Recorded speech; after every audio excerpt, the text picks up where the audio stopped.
Principalmente a las parejas. Sin embargo, como todo en el consejo de Dios, es útil para casados y para solteros. Así que quiera Dios concedernos en su espíritu que saquemos el mayor provecho. Pero encomendémonos a Él juntos. Oremos. Señor amado, en esta tarde estamos agradecidos de que nos sigas dando, Señor, la vida, la oportunidad, las circunstancias para poder vivir este día del Señor juntos. Padre, también ahora reconociendo la importancia de tu consejo en nuestras vidas, queremos encomendar a ti, Señor, nuestras almas, para que a través de tu Espíritu nos edifiques, nos bendigas el alma con luz de tu conocimiento y nos des la gracia, Señor, para vivir estos minutos que vamos a tener aprendiendo, reflexionando, meditando en tus caminos, en tu consejo. Eso te pedimos en Cristo. Amén. Bien, hermanos, la idea de este tiempo de hoy es que, si el Señor nos lo permite, sea el primero o el primer espacio de varios espacios que queremos tener con la temática de parejas. Y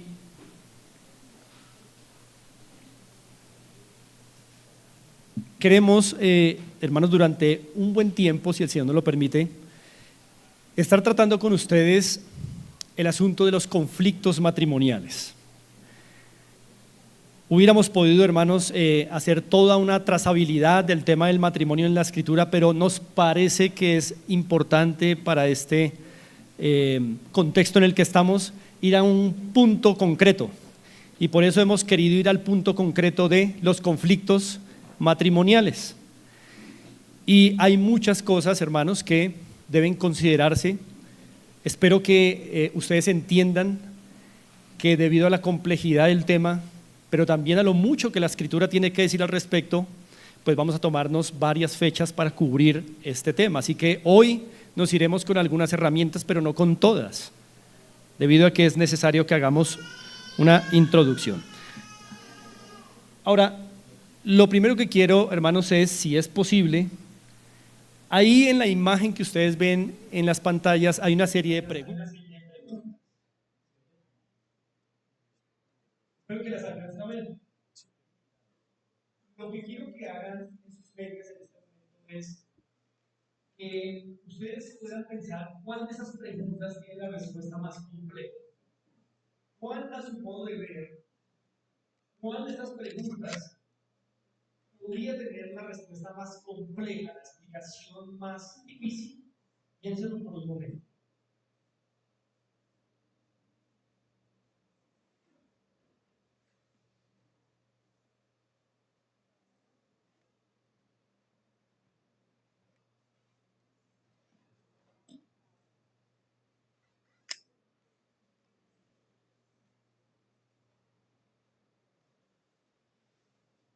Hermanos, no es cuál le parece más honesto, es cuál creen que tiene la respuesta más completa. ¿Qué principio escritural puede Porque guiar puede que una pregunta de esas, de hecho en este tiempo trataremos de resolver todo eso, pero ¿cuál nos parece más interesante resolver? ¿Cuál de esas podría tener la respuesta más completa? ¿Cuál sería más difícil de contestar? ¿Ya tiene alguien alguna idea? La tercera. La tercera. Todas. La segunda, ¿cuál?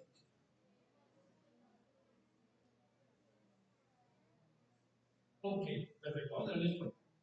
¿Quién más tiene alguna otra opinión? Pero ¿quieres tener un casado?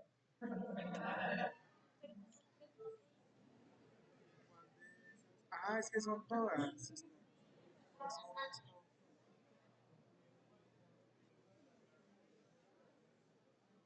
Ok, escucharon la propuesta del hermano Manuel. Listo, miren, ahora atención a lo siguiente.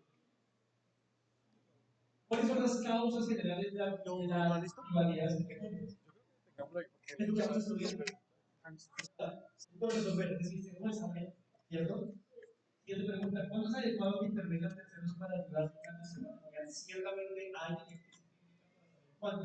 Es decir, aunque es importante, todavía podemos tener respuesta escritural al respecto. Los matrimonios cristianos también experimentan tensiones.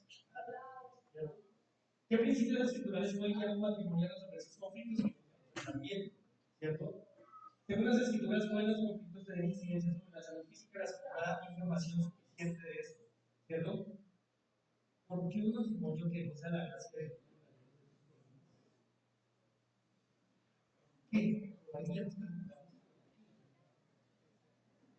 No hay respuestas fáciles.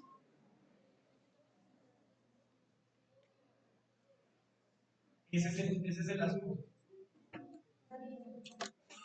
Claro, el asunto es que como la realidad es otra a lo que es la gracia de Dios, todavía resulta muy complicado.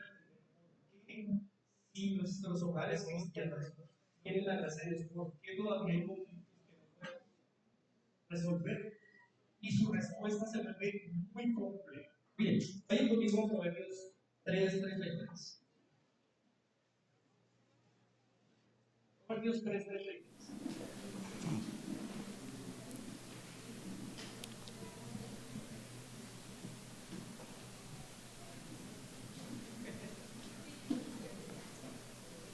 Proverbios capítulo 3, versículo 33.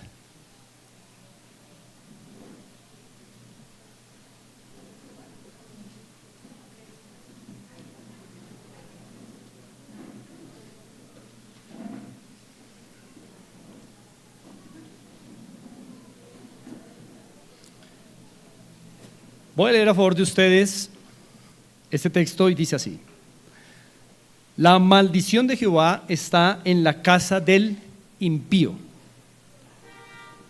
pero bendecirá Jehová la morada o la casa de los justos.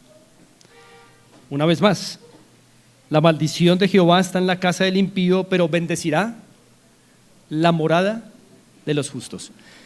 Hermanos, este texto expresa una verdad que está a lo largo de las Escrituras, y es que un hogar donde está la gracia de Dios, ¿qué debería experimentar según este proverbio?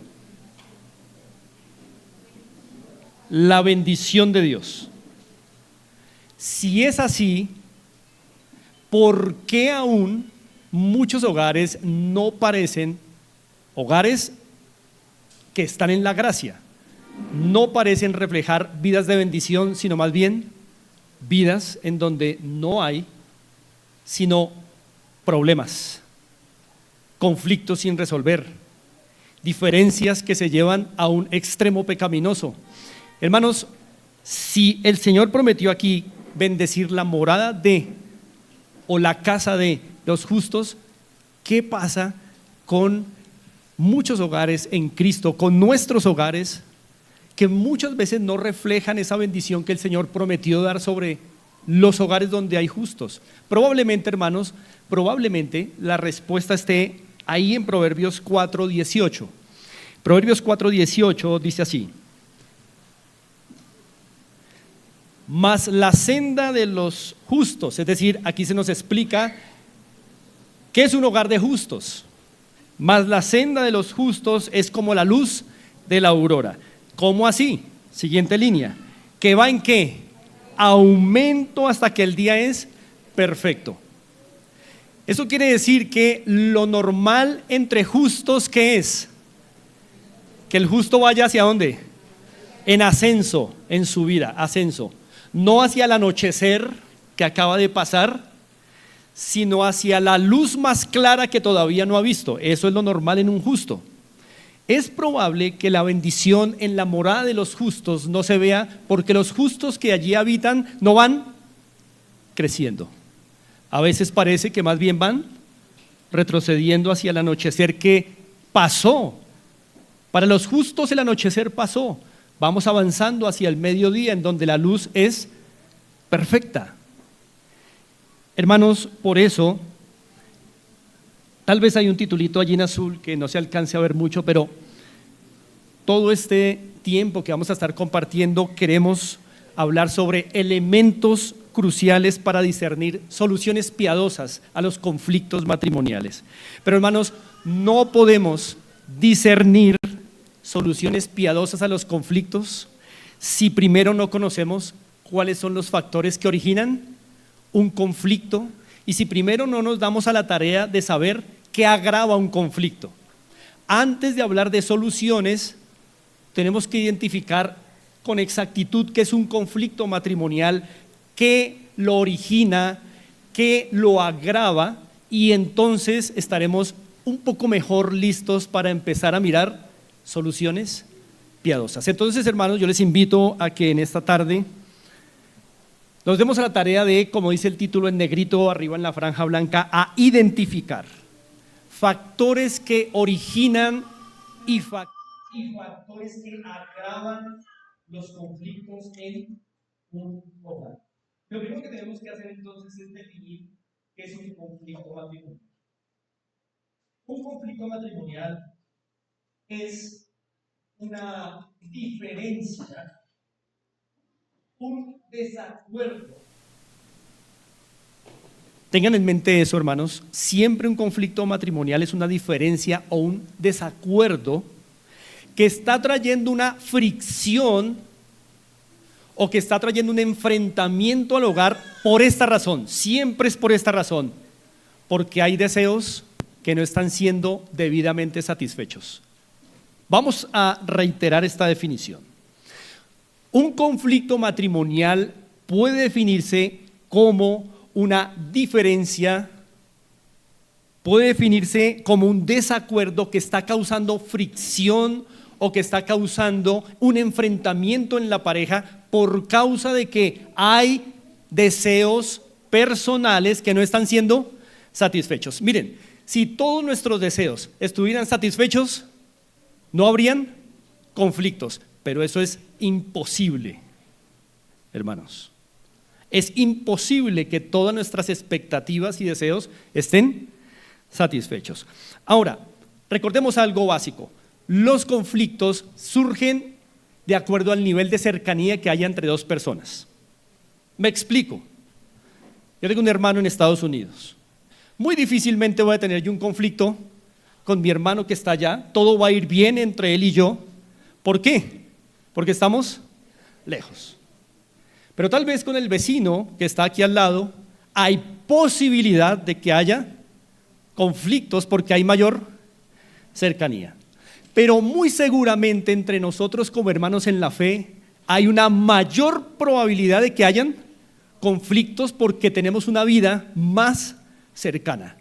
Pero con la persona con que hay una gran, pero gran posibilidad de que habrán muchos conflictos, ¿con quién será?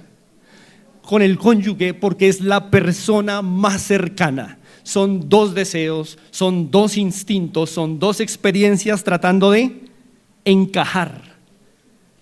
Por eso, en un sentido, los conflictos, hermanos, son naturales dependiendo el nivel de cercanía que haya. Así que hay un sentido en que los conflictos son positivos. Así que, hermanos, reiteremos la definición. Un conflicto es una diferencia, es un desacuerdo en algún tema, en algún asunto que está causando una fricción, está causando un enfrentamiento por causa de que hay deseos que no están debidamente satisfechos.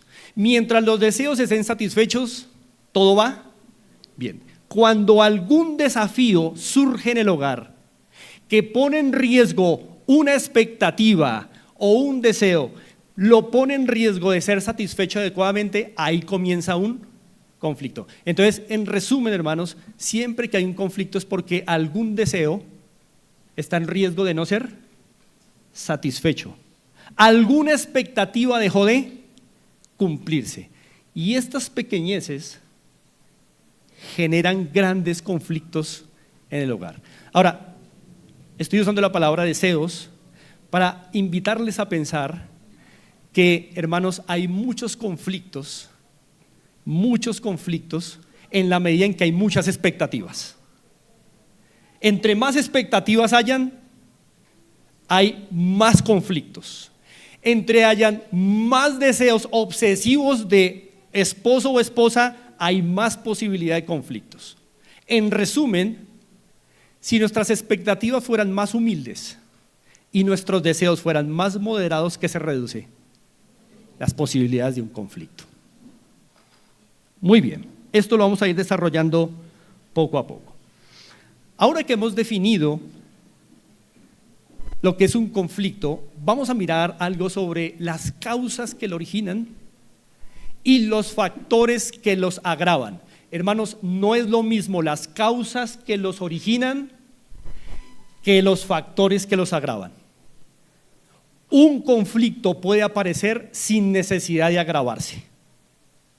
Pero hay factores no solo que originan un conflicto, sino que hay otros factores que los agravan. Y hermanos, ganaremos mucho si hoy reconocemos e identificamos cuáles son esos factores. Lo primero que debo decir, hermanos, es que el primer factor interno que origina un conflicto nos lo revela la Escritura, interno. Hay factores externos que originan conflictos, pero hay un factor interno. Vamos a ir a Santiago, capítulo 4. Santiago, capítulo 4.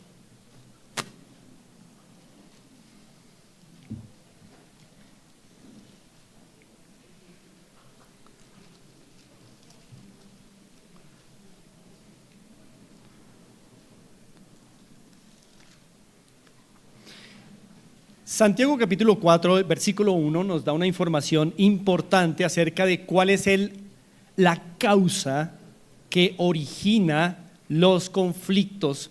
Es una causa interna.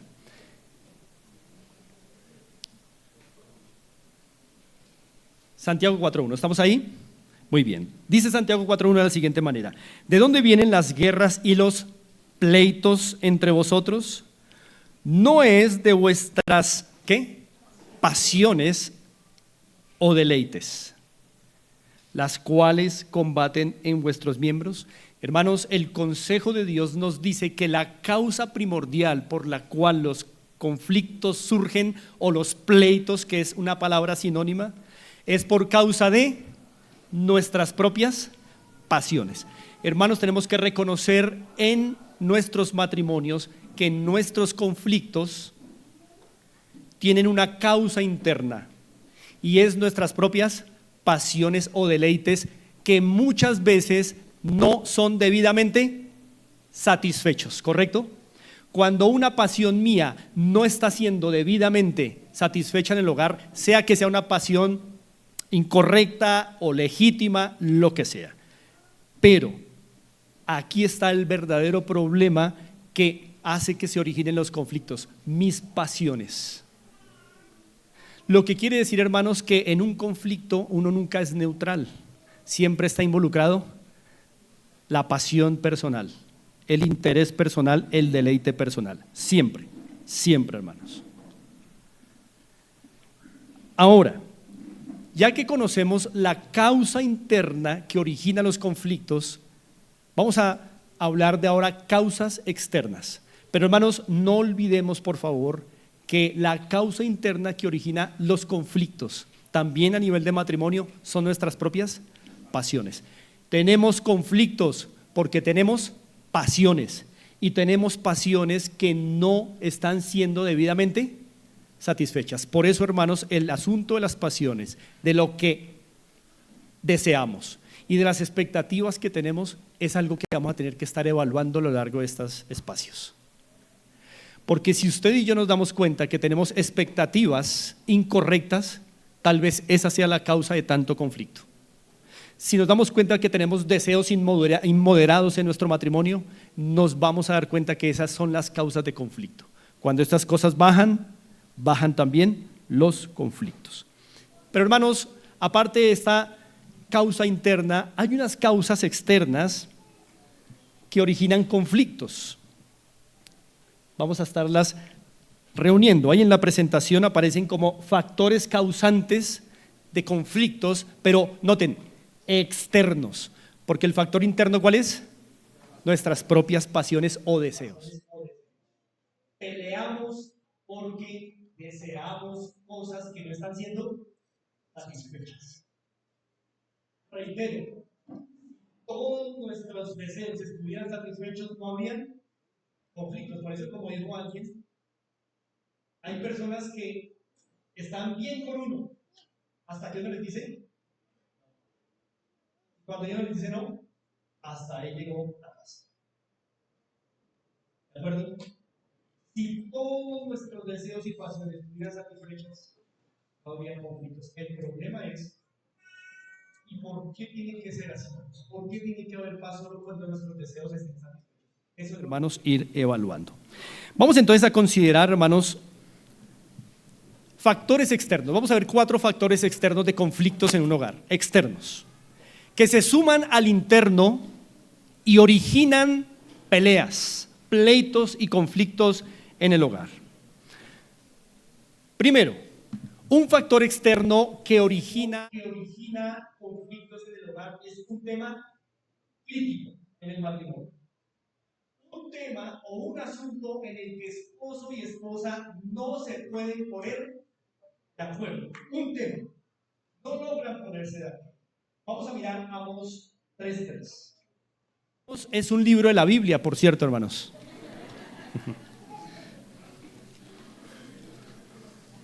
Amós 3:3.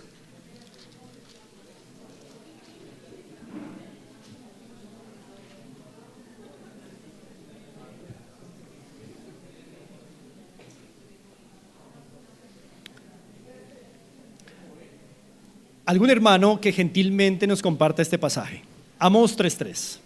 ¿Andarán dos juntos si no estuvieren de acuerdo? Muy bien. ¿Qué responderían a eso? ¿Andarán dos justos si no estuvieran de acuerdo? Difícilmente, hermanos. Y es este punto el que estoy tratando de señalar. Hay temas críticos en el hogar, hermanos, en los que esposo y esposa no logran ponerse de acuerdo.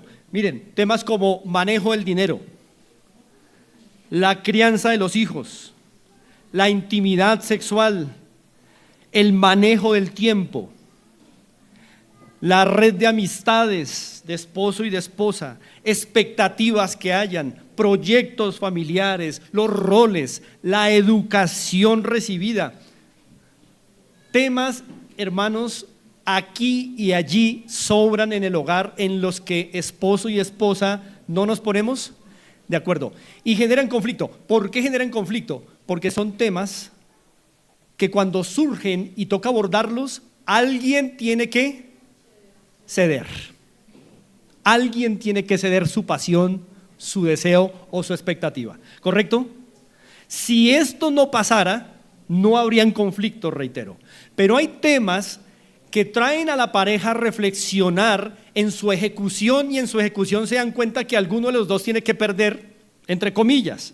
¿Perder qué? Una estabilidad, un deseo que ya no va a ser satisfecho. En cualquiera de estos temas, hermanos, hay tantos temas que son causantes de conflictos en el hogar porque esposo y esposa no se ponen de acuerdo. Pero también otro factor causante externo es una ofensa real. Una ofensa real. Miremos Proverbios 3:29. Proverbios 3:29 rápidamente.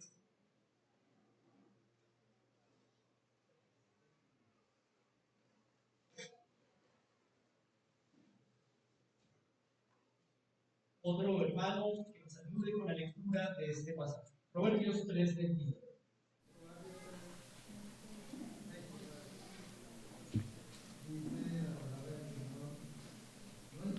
Mal contra tu prójimo, que habita confiado junto a ti. Perfecto, gracias, Javi. De todos los prójimos que tenemos, hermanos, ¿cuál es el que más habita confiado junto a uno? El cónyuge. Y aquí se dice, no intentes mal contra el prójimo que habita confiado junto a ti. Y no hay un prójimo que habite tan confiado en uno que el cónyuge. Cuando cometemos un mal contra la persona que está más confiada en nuestro regazo, es un conflicto seguro. una ofensa real.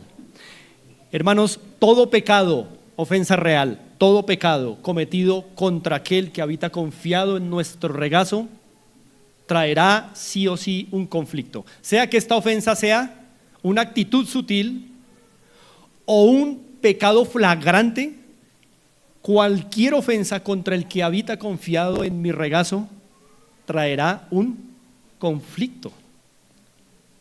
Así que las ofensas reales, pecados contra el otro, causan también conflictos. Pero también, hermanos, un malentendido es un factor externo un factor que origina, hay malos entendidos. Es decir, contrástenlo con ofensas reales. Un malentendido no es una ofensa real, es un malentendido. Es una mala interpretación, pero causan problemas. De hecho, estoy convencido que hay más conflictos en un matrimonio por malos entendidos que por ofensas reales. Quiero que miremos Proverbios 18:13.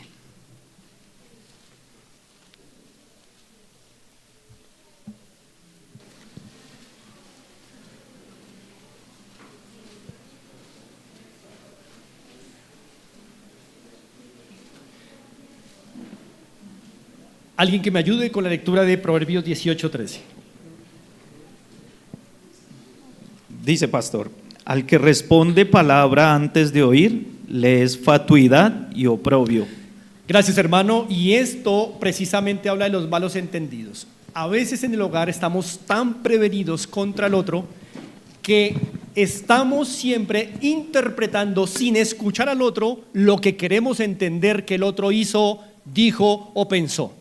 Frases como, eso es que quiere, o como si no lo conociera, o como si no supiera qué es lo que está pretendiendo, implican que uno interpreta precipitadamente cosas que ni siquiera hemos tratado de evaluar o que la persona no nos ha explicado. Esto es vergüenza y oprobio. Son malos entendidos por no oír, no escuchar a la persona, interpretar a nuestra manera. Por eso, hermanos, no todas las ofensas son reales en un hogar.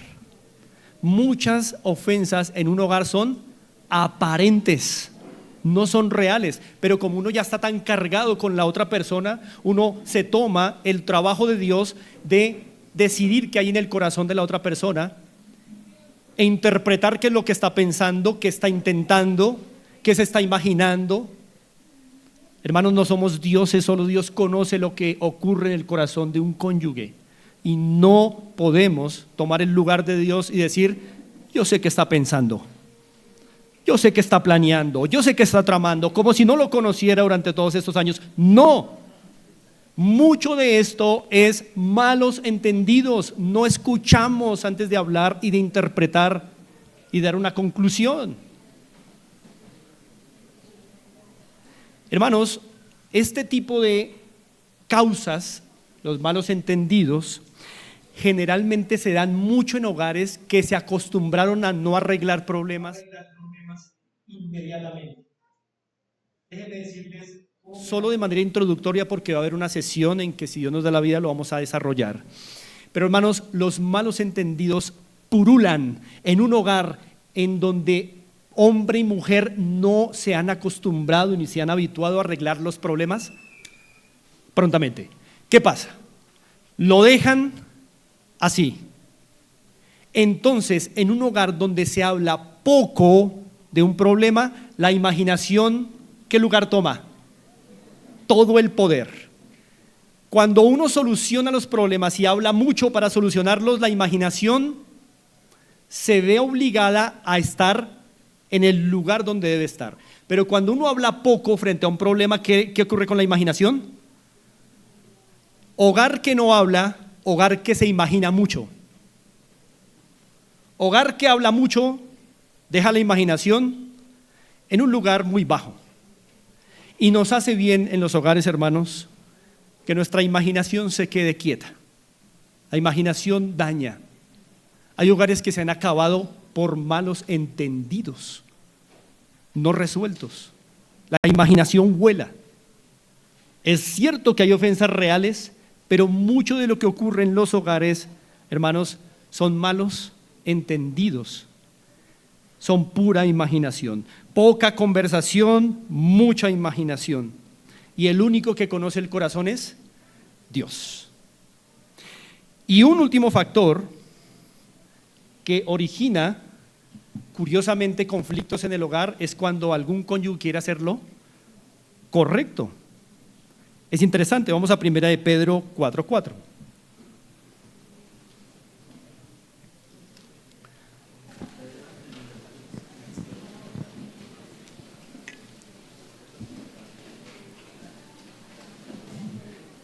Hermanos, generalmente uno quisiera oír que si uno hace lo correcto, todo saldrá bien. Pero hermanos, esto no es cierto en las Escrituras siempre. Es cierto que cuando uno hace lo correcto, siempre uno glorifica a Dios. Pero no es cierto que siempre que uno haga lo correcto, le irá a uno bien. Porque la Biblia dice, el que quiera vivir piadosamente, padecerá. Entonces, no siempre hacer lo correcto resultará. En todo vas a salir bien porque has hecho lo correcto. No siempre. No siempre. Primera de Pedro 4:4. Sí. Lo leo yo. A esto les parece cosa extraña que vosotros, es decir, los creyentes, no corráis con ellos en el mismo desenfreno y disolución. ¿Y qué hacen? Os ultrajan. A veces, hermanos, en el hogar, cuando un cónyuge quiere hacer lo correcto, esto puede ser causa de conflicto, interesantemente, incluso en hogares creyentes donde se supone que hay una sola mente, un solo corazón y un solo propósito, pero a veces uno de los dos tiene una luz que brilla más y quiere hacer lo correcto, y esto puede ser causa de conflicto. El creyente en el hogar que quiere hacer lo correcto cuando su cónyuge no quiere hacerlo, tiene que tener sabiduría de cómo implementar lo correcto. Eso no lo vamos a ver hoy. Hoy solamente queremos mencionar que es una causa de conflicto. Ahora miren 1 Pedro 3:6. En el contexto del hogar, 1 Pedro 3:6. Dice así, el ejemplo de Sara. Como Sara obedecía a Abraham, llamándole Señor, de la cual vosotras, y le habla a esposas creyentes, vosotras habéis venido a ser hijas si hacéis el bien sin temer ninguna amenaza. Hermanos, ¿ustedes por qué creen que Pedro le habló a esposas que probablemente tenían el miedo de hacer lo correcto? Porque, como él mismo revela, estaban bajo amenaza. Esta es una realidad, hermanos. Hay mujeres creyentes casadas con esposos no creyentes o cristianos con poca luz que no les da miedo hacer lo correcto porque su esposo amenaza de alguna u otra manera, y a veces las mujeres, en este caso de Pedro, porque también pasa con hombres, en este caso de Pedro, las mujeres deciden no hacer lo correcto. ¿Para qué? Para evitar un conflicto. Pedro dice, hermanas, hagan lo justo, hagan lo bueno, háganlo con sabiduría, eso sí, sin temer ninguna amenaza. Pero hacer lo correcto en un hogar a veces traerá conflictos. Hermanos amados, hasta aquí tenemos entonces un conocimiento general de las causas, lo que origina, los factores que originan conflictos en nuestros hogares. La interna y más importante, que ¿cuál es? Nuestras propias pasiones. La Escritura es clara. ¿De dónde vienen los pleitos? De vuestras propias pasiones o deleites o deseos. ¿Por qué, hermanos? Porque cuando un deseo en mi hogar no está siendo satisfecho, entonces inmediatamente esto va a generar un conflicto, un enfrentamiento, una fricción y una tensión. Entonces el primer punto donde debemos ubicar el conflicto es en nuestro propio corazón. Pero luego causas externas como un tema crítico, una ofensa real, un malentendido o incluso hacer lo correcto, todos estos factores, hermanos, también son causas de conflictos en nuestros hogares. Bien, sin embargo, hermanos, hasta aquí eso es lo que es un conflicto y así se origina. Pero todavía a este nivel todavía un conflicto no se ha grabado. Surge. Los conflictos surgen. ¿Por qué? Por lo que les expliqué, hermanos. Porque dependiendo del nivel de cercanía, surgen conflictos. Y la persona con que más tenemos un nivel de cercanía es con nuestro cónyuge.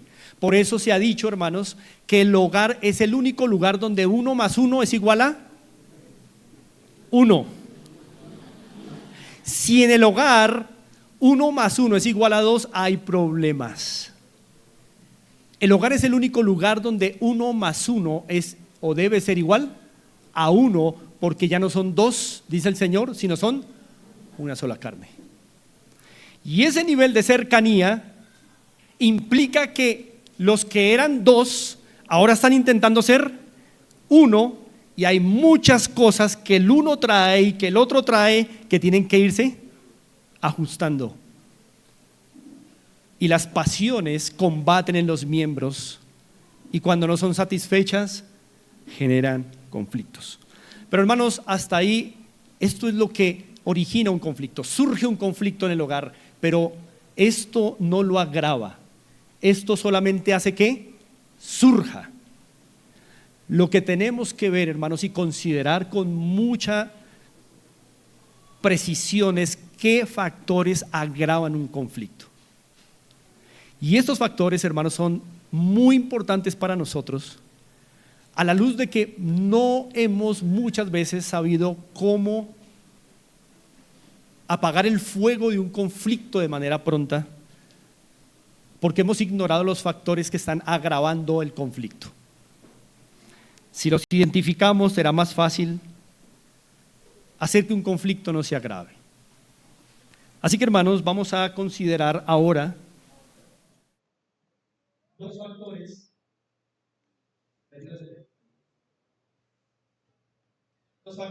agravantes. Ojo, unos son los factores causantes, otros son los factores agravantes. Que un conflicto surja todavía es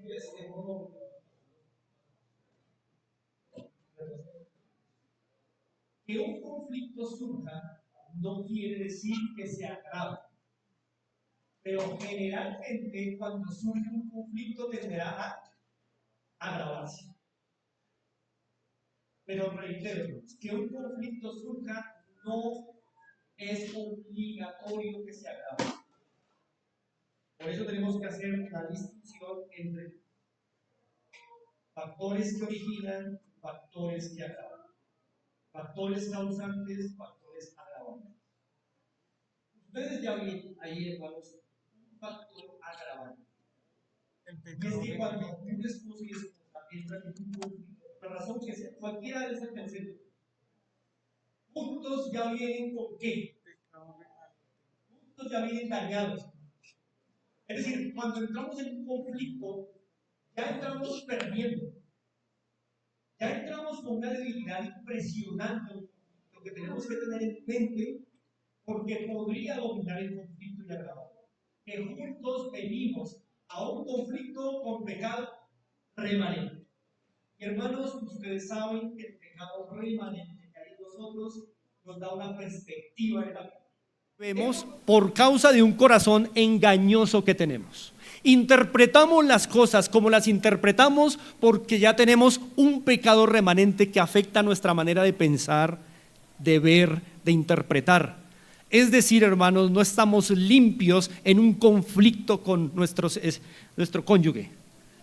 No estamos limpios. Nunca llegamos a un conflicto siendo los más neutrales y los más equilibrados y los más justos. Nunca, hermanos. Siempre habrá que entender que cuando tengo un conflicto con mi esposo, con mi esposa, algo de lo que estoy pensando está manchado por el pecado.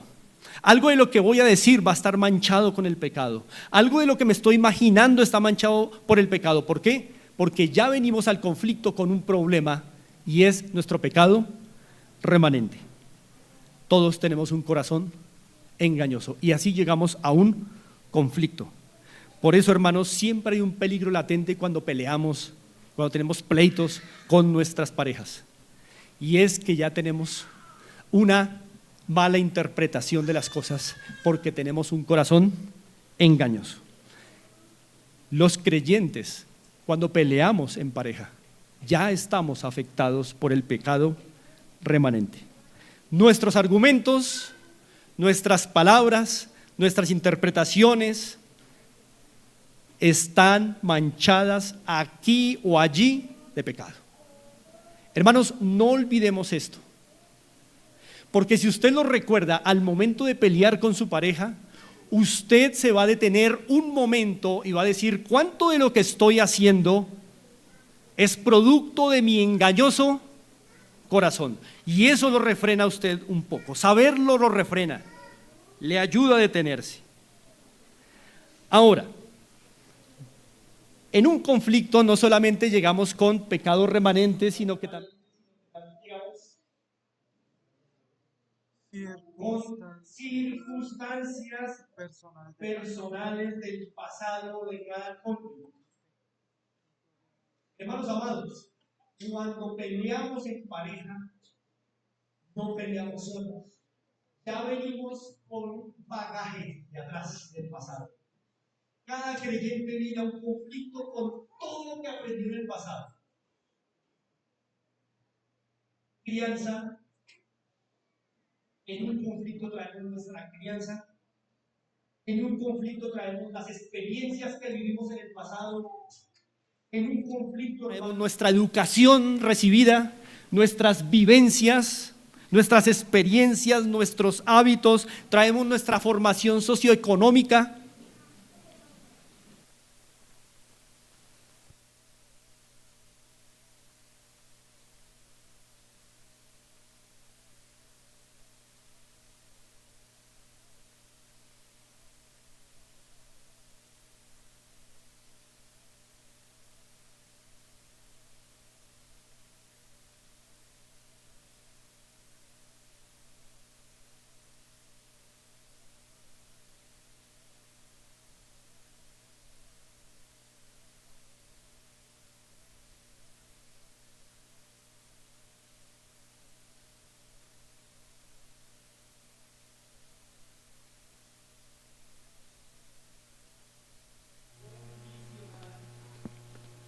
Nuestras perspectivas y comportamientos. Muchas gracias, Camilo. Aló. Muy bien, aló. Si estamos notando, hermanos, ¿ustedes creen que en un conflicto somos muy neutrales? ¿Creen que en un conflicto con la pareja somos muy equitativos? Definitivamente, hermanos, no. El pecado remanente y nuestras circunstancias personales vienen con nosotros, nos acompañan en un conflicto. Por eso, hermanos, en un conflicto cada cónyuge creerá, aceptará lo que es adecuado para esa persona según su experiencia. Y cada cónyuge rechazará lo que según su experiencia, su crianza y sus vivencias no es adecuado. Y se generan conflictos por esta causa. Por eso, hermanos, toda nuestra vida pasada, lejos de servir para ayudar en nuestros conflictos, lo que hace es agravarlos. Por eso nos hará bien, hermanos, en un conflicto, hacer rápido el análisis. ¿Cuánto de lo que estoy defendiendo, cuánto de lo que estoy peleando, cuánto de lo que estoy argumentando es mi corazón engañoso y mi pasado aquí conmigo? Todo esto nos ciega, hermanos, y nos da una perspectiva sesgada. Cada que venimos a un conflicto traemos todo esto. Esposo y esposa traen todo este cúmulo de cosas que hacen que no sean neutrales en un conflicto. Siguiente, hay un factor más que es agravante. Son los intereses egoístas. Aquí, intereses egoístas propios de cada género. Hay unos intereses egoístas del varón, hay unos intereses egoístas el aborto. Hermanos, es cierto que hombre y mujer, por causa del pecado, somos egoístas por inclinación. Pero el egoísmo del hombre tiene una dirección y el egoísmo de la mujer tiene otra. Y en un conflicto, estos intereses egoístas se encuentran, aparecen. Esto no se puede dejar atrás así como así. Y hermanos, esto distorsiona la visión de un hombre y una mujer que llegan a un conflicto. Ahora, aunque vamos a ampliar esto más adelante, voy a anticipar cuál es el interés egoísta de un varón y cuál es el interés egoísta de una mujer. Bíblicamente, el interés egoísta de un varón es su insensibilidad. El varón por naturaleza en un conflicto es insensible. Pero el interés egoísta de la mujer es otro, y es que ella por naturaleza es idólatra. Él insensible, ella idólatra.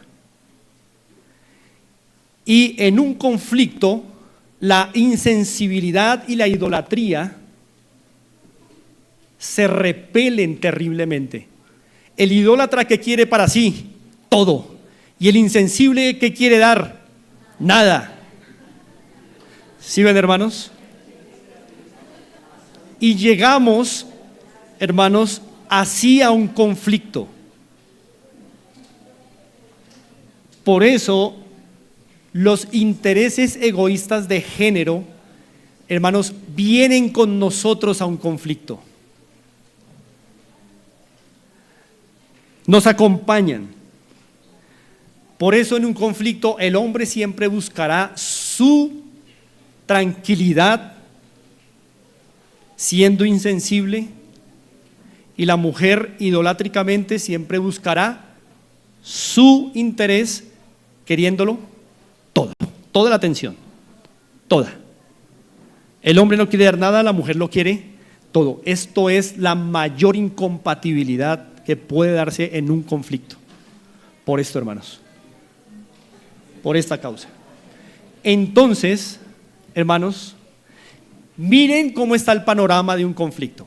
Hasta este momento, miren todo lo que traemos a un conflicto: pecado remanente, circunstancias personales del pasado, experiencias vividas, y fuera de eso, una inclinación natural de género, egoísta, un interés personal de género que nos ayuda a agravar el problema, bien la insensibilidad o bien la idolatría.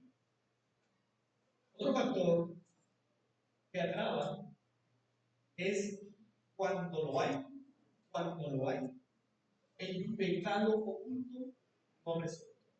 Resulta, hermanos, que cuando un esposo y una esposa entran en conflicto, aparte de todo lo que ya hemos visto que cada uno trae a un conflicto, toda la maleta y la carga que uno ya trae a un conflicto, súmale a eso que alguno de los cónyuges o los dos tengan pecados ocultos que no han resuelto en la gracia del Señor. Hermanos, miren, nadie puede decir que no peca. Pero hay hábitos pecaminosos que desmoronan la vida de un esposo o de una esposa.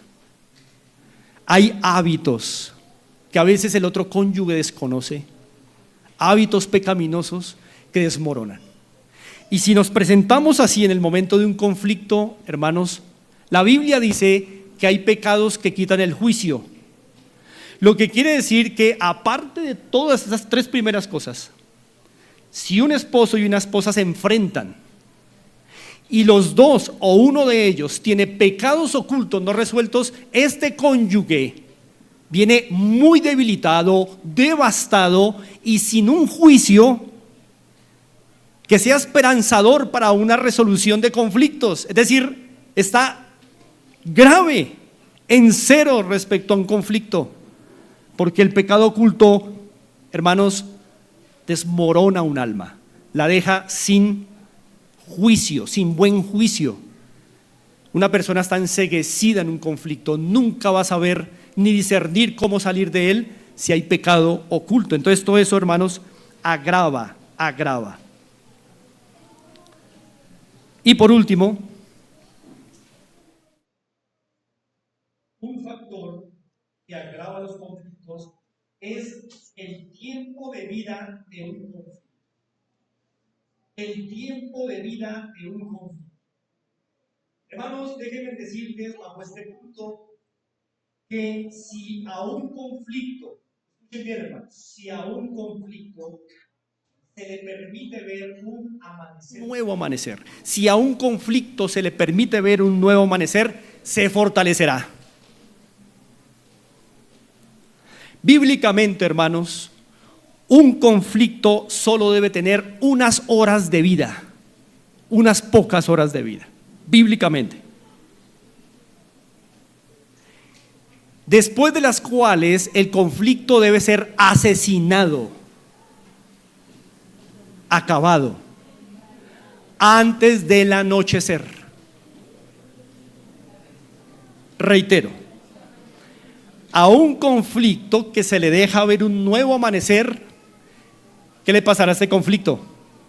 Con cada nuevo amanecer se fortalece y se fortalece y se fortalece. Pero hermanos, bíblicamente un conflicto debe durar unas pocas horas y debe ser asesinado antes del anochecer, antes del anochecer. En la fortaleza de un conflicto, ¿quién gana ventaja? Satanás. Esto lo ampliaremos, Dios mediante, más adelante.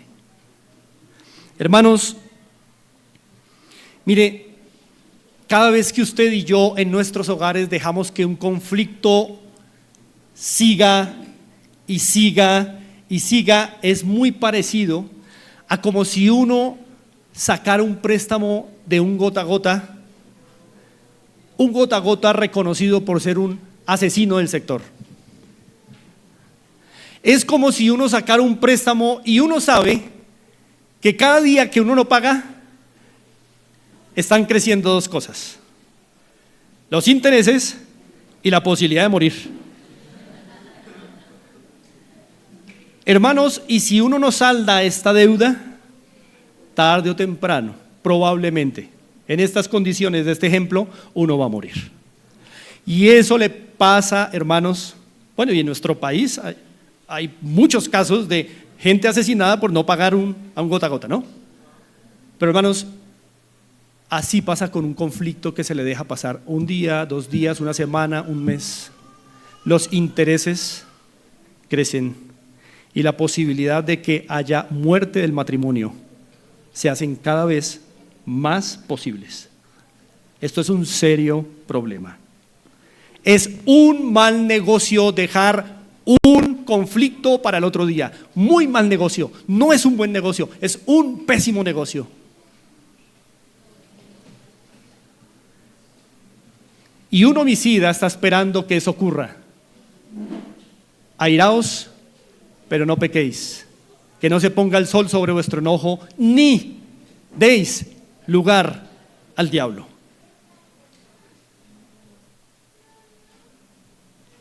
Hermanos, ahora que hemos identificado todos estos factores agravantes, es importante entonces concluir que en todos los conflictos que tenemos en nuestros matrimonios, hermanos, ¿somos neutrales? Definitivamente no. Definitivamente. Hermanos, por eso, cuando tenemos conflictos con nuestros cónyuges, cuando decimos estoy pensando con equidad,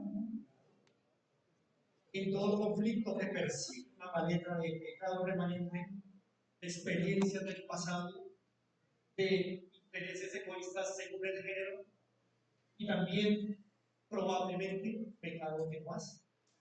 Y todo esto, hermanos, sale en una pelea familiar, en un conflicto en pareja. Todo esto sale. Tú, para poder lograr que no salga, tienes que ejercer lo que se te va a enseñar en otra lección, no hoy.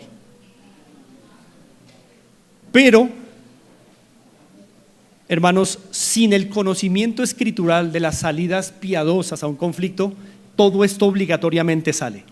Así tengamos las herramientas bíblicas para hacerlo, es imposible que en un conflicto todo esto no intente salir. Ese monstruo construido de pecado remanente, circunstancias personales del pasado, intereses egoístas, pecado oculto no resuelto, todo esto, hermanos, va a salir en un conflicto.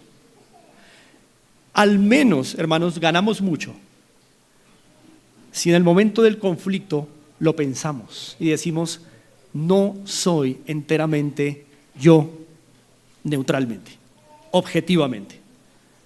Estoy pensando de acuerdo a mi pecado, estoy argumentando de acuerdo a mis experiencias pasadas, pero no estoy siendo objetivo. Eso nos va a ayudar a calmarnos un poco, hermanos, a callarnos y a entender que hay muchas cosas en un conflicto que salen. Vamos a hacer rápidamente, hermanos, un estudio de un caso, brevemente. Voy a pedirle a mi hermano Víctor, él va a entregar una hoja. ¿Con quién más lo vas a hacer? Muy bien, Steven. Steven y Víctor les van a estar entregando unas hojas, una por pareja y una por soltero. Ténganlo ahí y vamos a hacer un ejercicio rápido.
¿Toda esta mesa quedó sin material?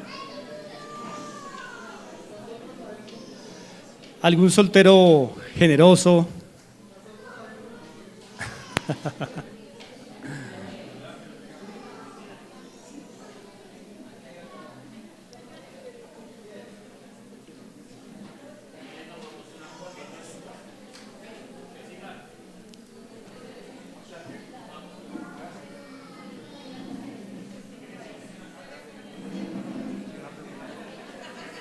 Bueno, ahorita.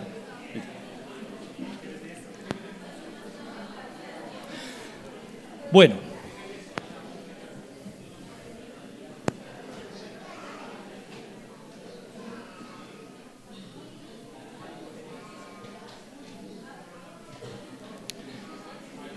Listos.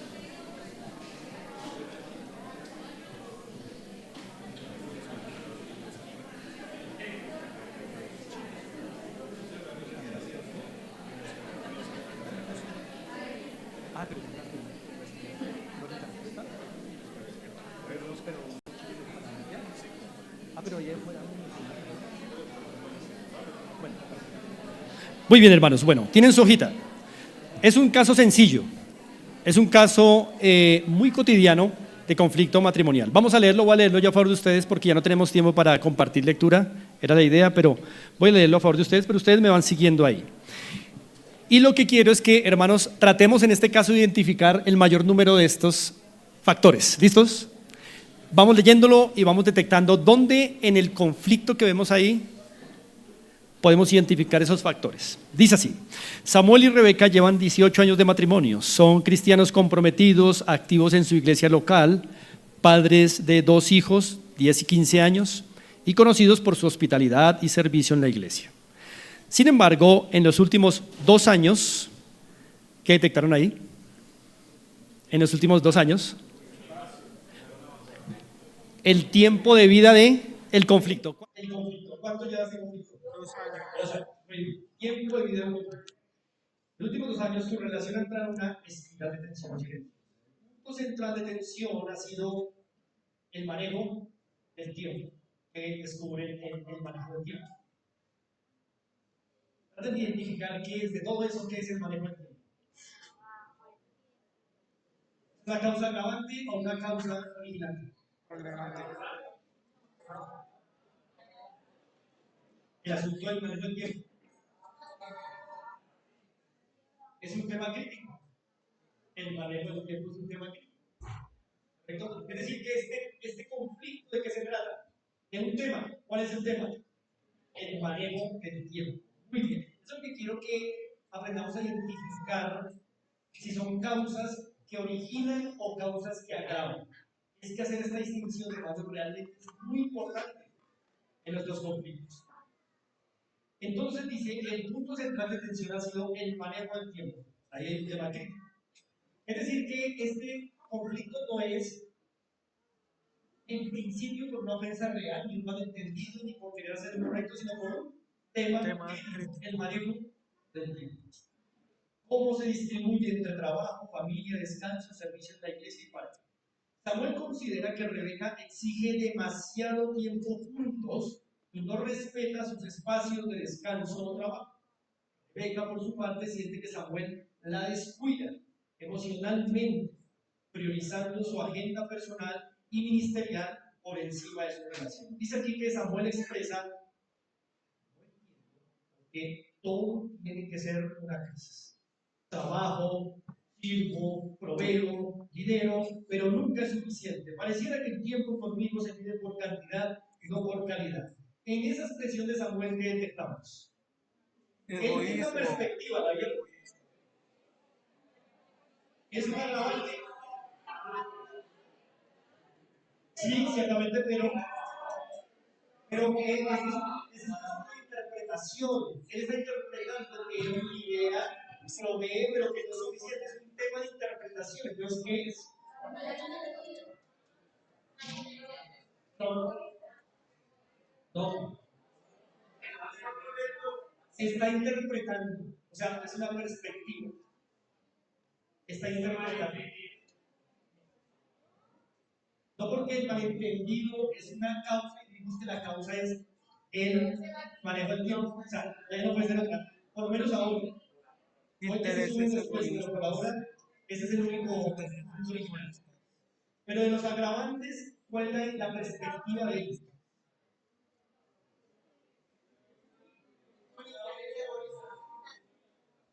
No hay que estar mencionando nada de su pasado.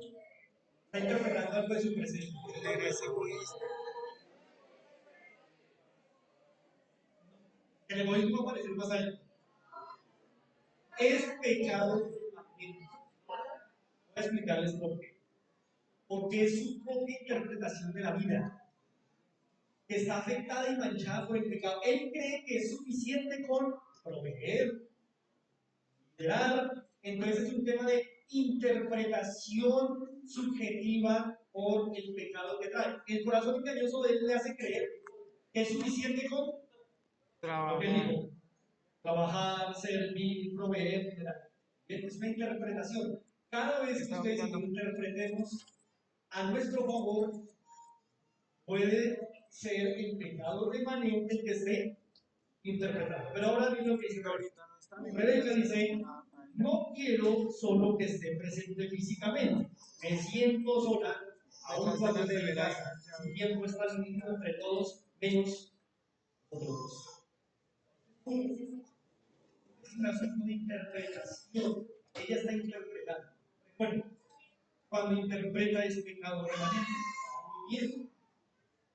Hermanos, si ven cómo en un conflicto muchas de las interpretaciones que dan parece que son justas, pero puede ser que es el pecado remanente que está haciendo nuestras interpretaciones. Ya, continuemos. Samuel cree que proveer, servir en su iglesia y resolver es amar, tema de interpretación, ¿cierto?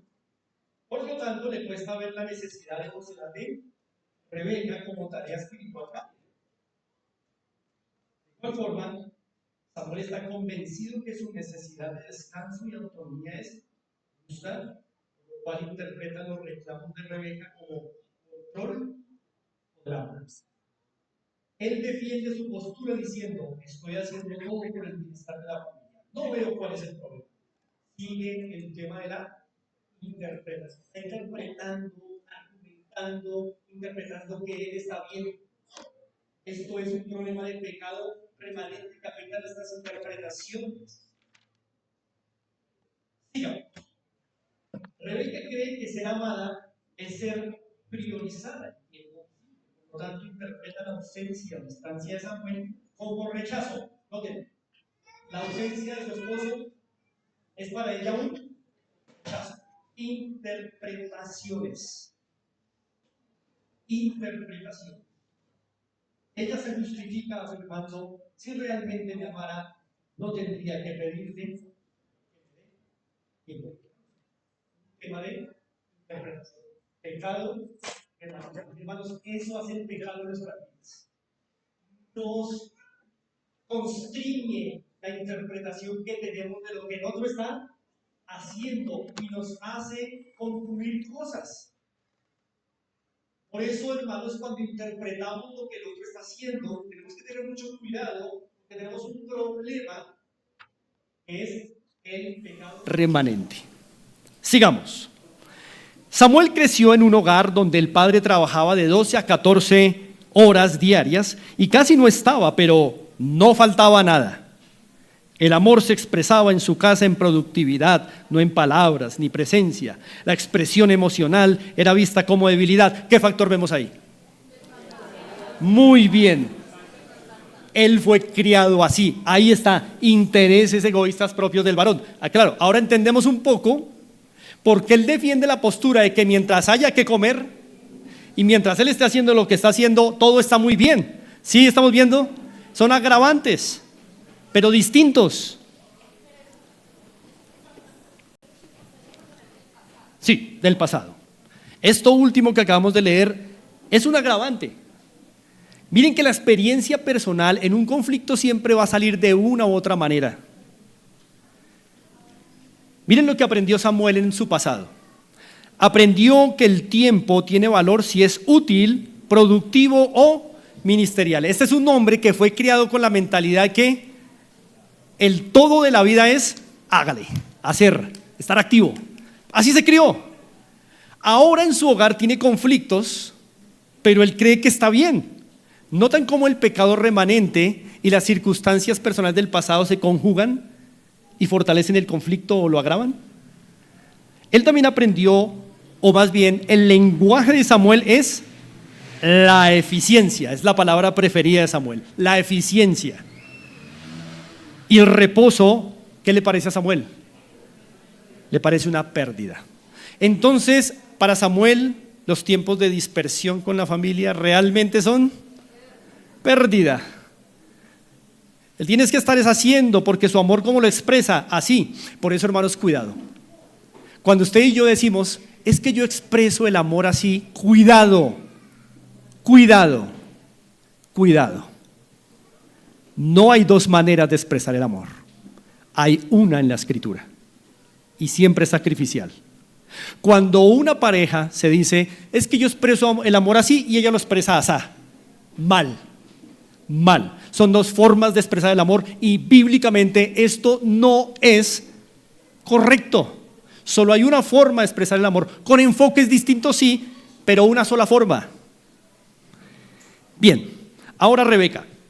Rebeca fue criada por una madre emocionalmente solitaria. Su padre estaba en casa, pero desconectado, así que el afecto era escaso y condicionado. Ella prometió nunca repetir esa historia.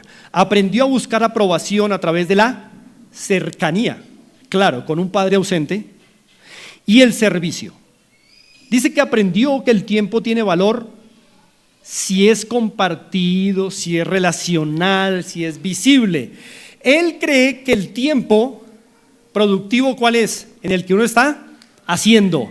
Y ella cree que el tiempo productivo es cuando está hablando con alguien. ¿Qué enfoques tan diferentes? El punto es que cada uno cree lo que cree por lo que vivió en su pasado.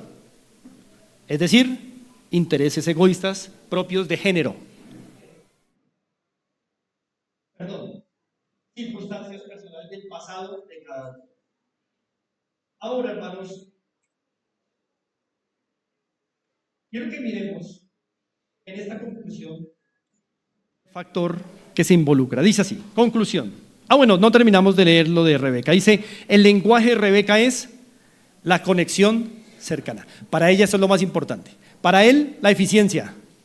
Para ella, la conexión cercana. Hermanos, ¿estamos de acuerdo que este es un conflicto muy cotidiano? Muy normal, ¿cierto? A ella la ausencia le parece abandono y rechazo. Sus hábitos, ¿cuáles son los hábitos de Rebeca? Conversar, prolongar momentos, darle significado emocional a lo cotidiano. Para él es trabajar, hacer, ¿cierto? Producir. Conclusión. Ambos han intentado hablar del tema, pero las conversaciones terminan en frustración, evasión o acusaciones. La frase típica de Samuel para responder al conflicto es, pero ¿qué hice mal? Y ¿qué hice mal? Nos habla de indolencia, eso sí, insensibilidad. Esto ya habla de los intereses egoístas. ¿Lo estoy haciendo todo bien? Los hombres generalmente en un conflicto matrimonial creemos que nosotros estamos en lo correcto. Somos personas muy educativas, muy serias, nada problemáticas, estamos siempre bajo dominio, bajo control, todos tenemos bajo control. Ella es la que Natalia tiene, ¿cierto? Ese es el típico insensible que hay en todo varón. Mientras que la respuesta típica de Rebeca a las tensiones con Samuel es, ¿pero por qué no te nace? Idólatra. ¿Sí lo notaron? Ahí está involucrado el interés egoísta propio de cada gente. El insensible que ella lo quiere todo para ella. Idólatra. En estos últimos 2 años, sus tensiones por el manejo antiguo han escalado, con juicios mutuos sobre su sinceridad espiritual y cristiana, a lo que Samuel responde, yo sirvo a Dios trabajando para esta casa. ¿Nos cuenta cómo? Y Rebeca se defiende. Dios tiene que ser primero, pero yo no significo nada para ti. Idolatría. ¿Ya? Finalmente Samuel concluyó, es imposible complacerla, es una ingrata. Y Rebeca razonó, no me ama. El problema ya no era el tema del tiempo. Miren que el problema ya no es el tiempo. ¿Lo notaron? El problema ahora es la persona que se tiene enfrente. ¿Notaron cómo un tema se volvió personal? Ya el problema no es el manejo del tiempo, el problema ahora es la persona con la que estoy viviendo. Correcto. Así la palabra divorcio apareció por primera vez. Y así ha aparecido cuando los hogares la han mencionado, así aparece por primera vez. La posibilidad del divorcio, la posibilidad de la separación, por esto. Hermanos, este caso era para identificar cómo funciona esto. Y ver que en un conflicto todo esto viene y nos hará bien, hermanos, identificar estas cosas. En estos 5 minutos que nos quedan vamos a concluir.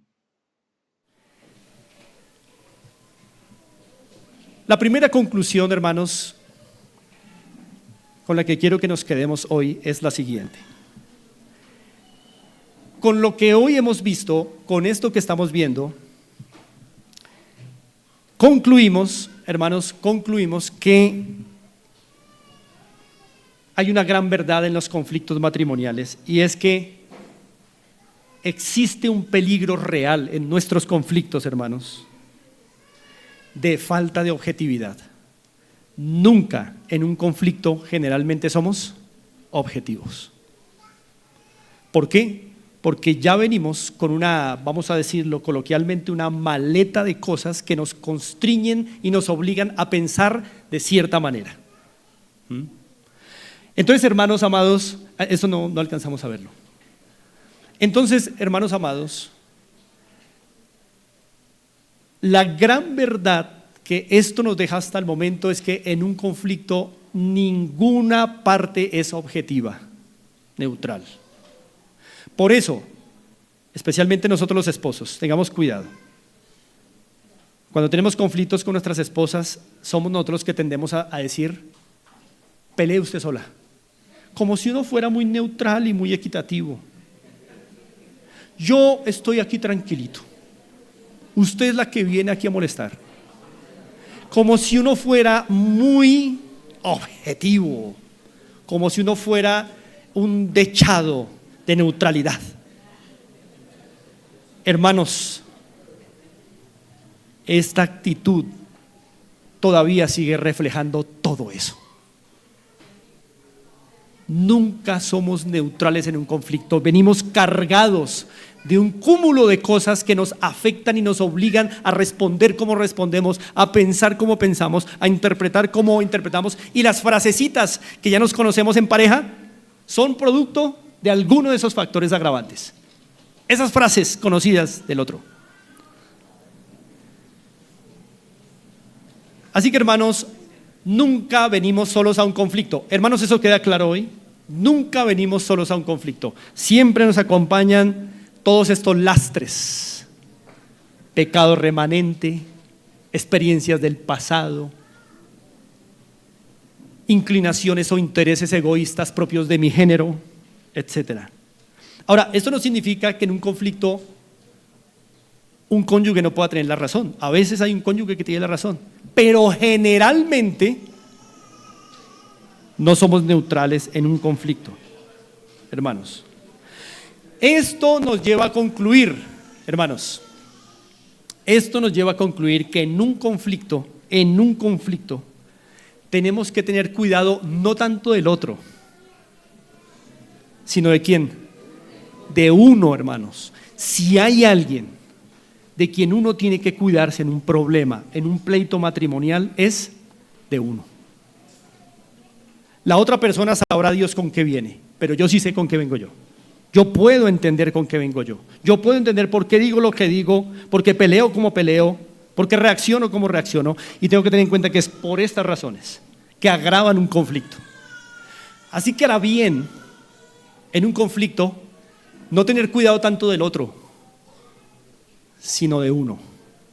Todo lo que yo estoy trayendo hasta conflicto, mi pasado, mi pecado, mis intereses egoístas, etc. Y por eso, hermanos, en un conflicto realmente siempre solo uno tiene la razón. ¿Quién? Solo uno tendrá siempre la razón. El Señor. Siempre, hermanos. Miren, el Señor no es presa de esto.